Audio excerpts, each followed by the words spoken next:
দেবপ্রসাদ ব্যানার্জি দাদা সহপুত্র ঋত্বিক সিউড়ি থেকে আলোচনা করবেন। 15 মিনিট দাদার সময়। দাদা জয়গুরু। জয়গুরু দাদা, জয়গুরু। পরম প্রেমময়, দেবপ্রা পরম দয়াল জয়গুরু। জয়গুরু।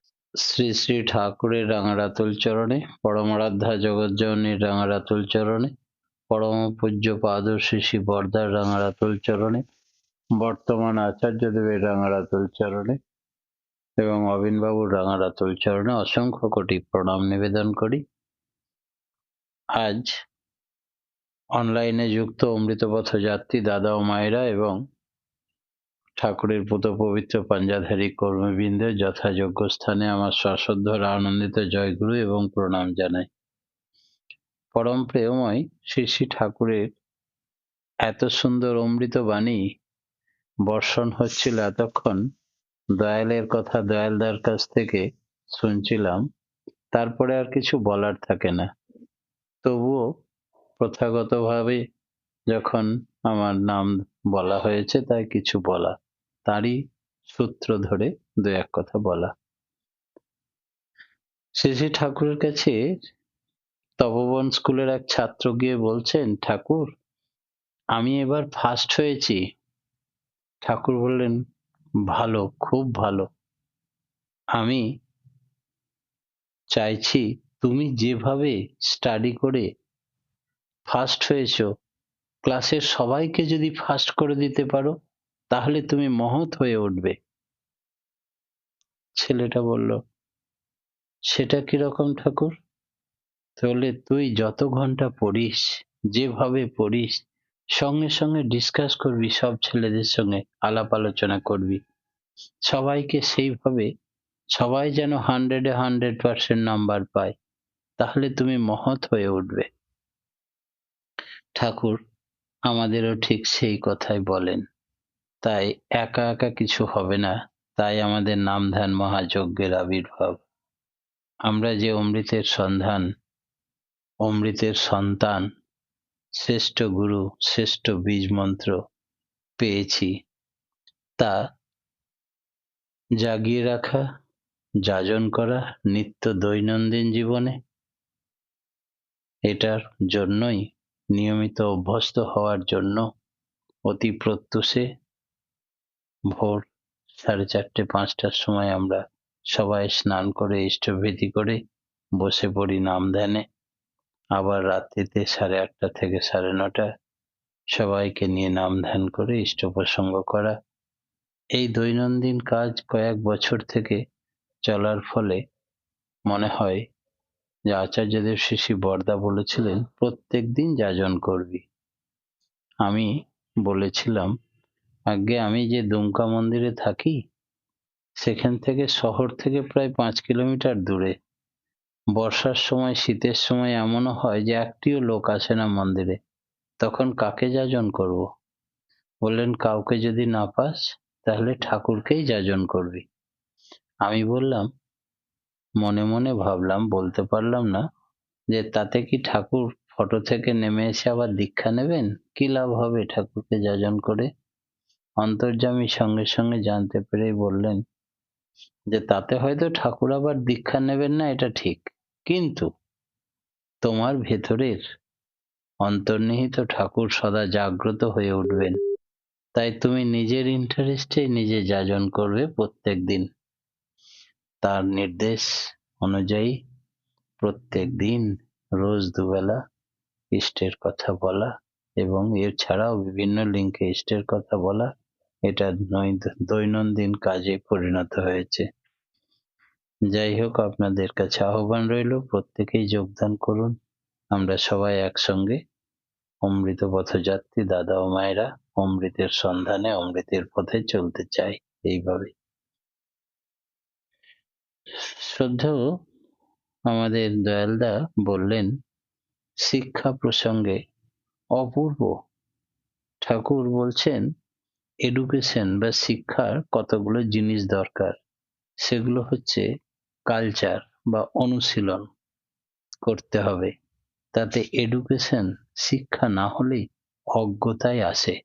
এই সম্বন্ধে 7টা পয়েন্ট বলেছিলেন তিনি। একটা হচ্ছে কনসেন্ট্রিসিটি, সুকেন্দ্রিকতা। দ্বিতীয় হচ্ছে অ্যালার্টনেস, সতর্কতা। তৃতীয়টা অ্যাগিলিটি, তীব্রতা। 4 নম্বর ইনকুইসিভনেস, অনুসন্ধিৎসা। 5 নম্বর জুডিশিয়াস অ্যাটিচিউড, বিচার প্রবণতা। 7 নম্বর প্রেজেন্স অফ মাইন্ড, উপস্থিত বুদ্ধি। 7 নম্বর কর্ডিয়াল গো অফ লাইফ, হৃদ্য অনুচলন। এই সুকেন্দ্রিকতা সবকিছু হওয়া চাই তার জন্য। তিনি যেন আমাদের সবচাইতে মুখ্য হয়ে ওঠেন। যা কিছু করতে হবে তাকে খুশি করার জন্য। তারপরে চাই অ্যালার্টনেস, অর্থাৎ সতর্কতা। চারিদিক সতর্ক দৃষ্টি রেখে চলতে হয়। হয়তো একখানা গাড়ি এখান থেকে গেল, গাড়িখানা কি গাড়ি, ড্রাইভার কে আছে, গাড়িতে কতজন লোক আছে, চেনা লোক আছে কিনা, এসব ঠিক রাখতে হবে। তারপর অ্যাগিলিটি, মানে কাজগুলো খুব শীঘ্র সম্পাদন করতে হবে, কিন্তু তার মধ্যে নৈপুণ্য থাকা চাই। আবার নৈপুণ্য নিয়ে কেবল একটা কাজ নিয়েই যদি বসে থাকো তাহলেও হবে না। হয়তো রাঁধছো, রান্না করছো, তা যেন না হয়। একটা কাজের মধ্যে তার কাজ এমন ভাবে করতে হবে যে মানুষ টেরই পাবে না এটা কখন হলো, কেমন করে হলো। যে রাঁধে সে চুলো বাঁধে, কথায় আছে। তুমি হয়তো এক জায়গায় আছাড় খেয়ে পড়ে গেলে, তাড়াতাড়ি উঠে এমন ভাবে ঠিক হয়ে গেলে যে কেউ জানতেই পারলো না। সবাই ভাবলো তুমি এতে কিছু হয়নি তোমার। সাথে সাথেই সন্ধিৎসা, বেশ অনুসন্ধানী দৃষ্টি রেখে চলতে হবে চারিদিকে। ধরো তুমি চুপ করে বসে আছো, কেন বসে আছো? হয়তো ভালো লাগছে না। এই ভালো না লাগার কারণ কি সেটা বের করতে হবে। আবার ধরো তুমি 10 হাত দূরে আছো, কিন্তু আমার একটা চোখের ইঙ্গিত এই 10 হাত দূরত্ব থেকে 1 হাত করে ফেলো। টক করে ধরে ফেলতে হবে কি প্রয়োজনে আমি তাকালাম, সেটা মেটাতে হবে। জুডিশিয়াল অ্যাটিচিউড, বিচার করে পথে চলা। তার জন্য চাই বিধিকে জানা, কি করে কি হলো, কিসে কি হয়, কাকে কখন কিভাবে কোন কথা বললে তার ফল কি দাঁড়াতে পারে, এ বিষয়ে বেশ হিসেব করে চলবে বলবে। যদি কোনো কথা তোমাকে বলা হয় তবে সেটা অন্য কাউকে বলা উচিত কিনা ভেবে দেখে বলবে। বললে হয়তো তার ভালো হতে পারে, খারাপও হতে পারে, তাই বেশ বিচার করে দেখে বলবে।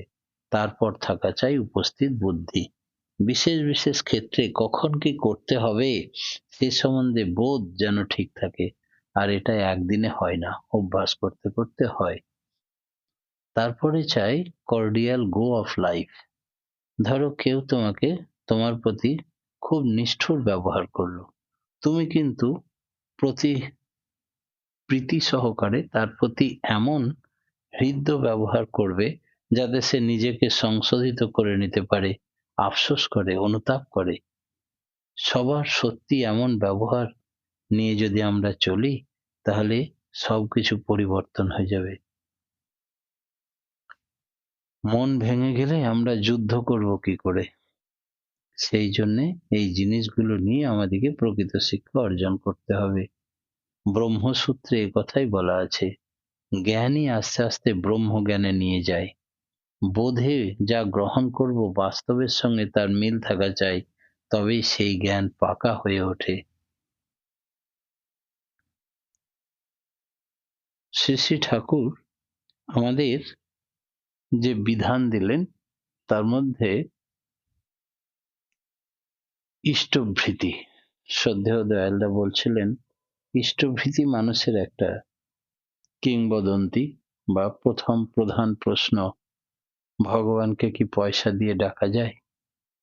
এবং যাদের পয়সা নেই তারা কি তাহলে ভগবান পাবে না? ইত্যাদি বহু কথা উঠে আসে। এ কথা ঠিক। শ্রী শ্রী ঠাকুরের কাছে যারা এসছেন তারা যাজন করেন, নিয়ত যাজন করেন। তো এক যাজক অপটু যাজনের দরুন এক ভিখারি এবং ভিখারিণীকে দীক্ষা দিয়েছিলেন এবং তারই যাজন করে বলা হয়েছিল যে দীক্ষা নিয়ে নিয়ম মতো চললে তবে হয় উন্নত, তাই তোমরা উন্নত হয়ে যাবে। তারা তৎক্ষণাৎ দীক্ষা নিতে রাজি হয়ে যায় এবং দীক্ষা নেওয়ার পরে ইষ্টভীতিও করে। 1 বছর হয়ে গেল, কিন্তু তাদের গাড়ি বাড়ি কিছুই হয়নি উন্নতি। তারা এখনো ভিক্ষা করেই খায়। তারা রাত্রিতে শুয়ে শুয়ে স্বামী স্ত্রীতে আলোচনা করছে, 1 বছর তো হয়ে গেল, সেই গুরু ভাইয়ের কথা মতো তো আমরা দীক্ষাও নিলাম, ইষ্টভীতিও করলাম, ঠিক নিয়মিত পাঠায়ও, কিন্তু তাতে লাভ কি হলো? কিছুই তো উন্নতি হলো না। বরং চল আমরা কালকে দেওঘরে গিয়ে ঠাকুরকে বলে ইষ্টভীতির পয়সা কটা ফেরত নিয়ে আসি, সেই কটা থাকলে আমাদের অনেক কাজে লাগতো। অন্তর্যামী কোথায় থাকেন? আপনি প্রভু সৃষ্টি বাঁধন পড়ে বাঁধা সবার কাছে, রবীন্দ্রনাথ ঠাকুর। তাই তিনি পরমাত্মা রূপ সেই ভিখারির অন্তরে বাস করছিলেন এবং তিনি সব শুনলেন। সকালে উঠেই বড় খোকাকে ডেকে বললেন, আজকে এক স্বামী স্ত্রী আসছে ইষ্টভীতির পয়সা ফেরত নিতে। তাদের ফিলান্থ্রপি অফিস থেকে ইষ্টভীতির পয়সাটা নিয়ে হিসাব করে তুই বসে থাকিস, এলেই যেন ফেরত দিয়ে দিস। বরদা সেই মতো তাদের পয়সা ফিলান্থ্রপি অফিস থেকে হিসাব করে নিয়ে বসে আছেন। দুপুর 12টা বাজে, দেখলেন স্বামী স্ত্রী ঢুকলো। বরদা ডাকলেন, ডেকে বললেন, আপনারা ইষ্টভীতির পয়সা ফেরত নিতে এসছেন তো? বললে, আজ্ঞে হ্যাঁ। বলে, ঠাকুর আমাকে বলেছেন আপনাদের প্রত্যেক দিনের ইষ্টভীতি ছিল এত, মাসে এত, বছরে এত, একজনের এত, দুজনের এত, টোটাল এত, একটু দেখে নিন, গুনে নিন। বললে, হ্যাঁ পেয়েছেন। এবার ঠাকুর আজকে বিশ্রামে যাননি, আপনাদের জন্য অপেক্ষা করছেন। ঠাকুরকে বলুন যে ইষ্টভীতির পয়সা ফেরত পেয়েছেন। যেই ঠাকুরের কাছে গিয়ে প্রণাম করেছেন, ঠাকুর জিজ্ঞেস করলেন, তোমরা ইষ্টভীতির পয়সা ফেরত পেয়েছো? বলল, আজ্ঞে হ্যাঁ। এই পয়সা দিয়ে তোমরা কিছু একটা পাউরুটি বা খাবার জিনিস কিনে দোকান থেকে কুকুরকে খাওয়াবে, নিজেরা কিছু খেয়ে নেবে না। তাহলে এটা বলার জন্যই আমি বসে আছি। বলল, আজ্ঞে। দোকানে গেল, মিষ্টির দোকানে গিয়ে একটা পাউরুটি নিয়ে রাস্তার কুকুরগুলোকে ছিঁড়ে ছিঁড়ে খাওয়াচ্ছে, আর কুকুরগুলো সেই পাউরুটি খাচ্ছে আর ধরফর করে মরে যাচ্ছে। সবাই দৌড়ে এলো, আপনারা কোথা থেকে এসছেন? বিষ মাখানো পাউরুটি খাইয়ে কুকুর মারতে এসছেন? বললেন, না ঠাকুর বলেছেন তাই খাওয়াচ্ছি। ঠাকুর কুকুর মারতে বলেছেন? চলুন তো ঠাকুরের কাছে। সবাই দল বেঁধে ঠাকুরের কাছে এলো। এসে ঠাকুরকে বললেন যে এই ব্যাপার। ঠাকুর সব শোনার পরে গম্ভীর হয়ে বললেন, ভগবান শ্রীকৃষ্ণ গীতায় 3য় অধ্যায় 12, 13, 14 নম্বর শ্লোকে বলেছেন, আমার সৃষ্টি পৃথিবীতে আমার সৃষ্টি জীব, যে আমাকে নিবেদন না করে নিজেই সব খায় বা ভোগ করে, সে চোর বা চৌর্যবৃত্তি অবলম্বন করে। আমি দয়াপরবশ হয়ে কলিহত প্রাণকে রক্ষা করার জন্য আবার একটা বাড়তি কিছু যোগ করেছিলাম। সেটা হচ্ছে দৈনন্দিন কাজ, যে সমস্ত পাপ জানতে অজান্তে মানুষ করে ফেলে, আমি নিজে হাতে সেই পাপ ভক্ষণ করি, গ্রহণ করি ইষ্টভীতির মাধ্যমে। আর সেই জন্যেই ব্রহ্মা বিষ্ণু, গুরুর ব্রহ্মা গুরুর বিষ্ণু গুরুদেব মহেশ্বর, অর্থাৎ সৃষ্টিকর্তা, পালনকর্তা, সংহারকর্তা। তাই তিনি একাধারে শিব এবং নীলকণ্ঠী। তাই সমস্ত পাপ তিনি হজম করতে পারেন, হরণ করতে পারেন। আর সেই পাপার্জিত পয়সা নিবেদন করার পরে আপনারা ফেরত নিয়েছেন। এই পাপের পয়সা আপনারা ভক্ষণ করলে সঙ্গে সঙ্গে মারা যাবেন। তাই নমুনা দেখাবার জন্য কুকুরগুলোকে খাওয়াতে বললাম। তখন তারা বুঝতে পারলো এবং আবার সেই পয়সা ফিলান্থ্রপি অফিসে জমা দিল, নিয়মিত ইষ্টভীতি করতে শুরু করলো। এই ইষ্টভীতি করার জন্য কোনো নির্দিষ্ট যোগ্যতা দরকার হয় না। তার কারণ আমার সময় হয়ে গেছে।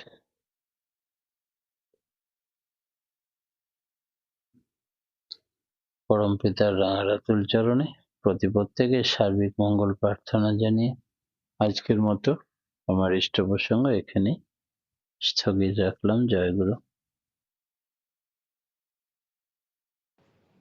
জয়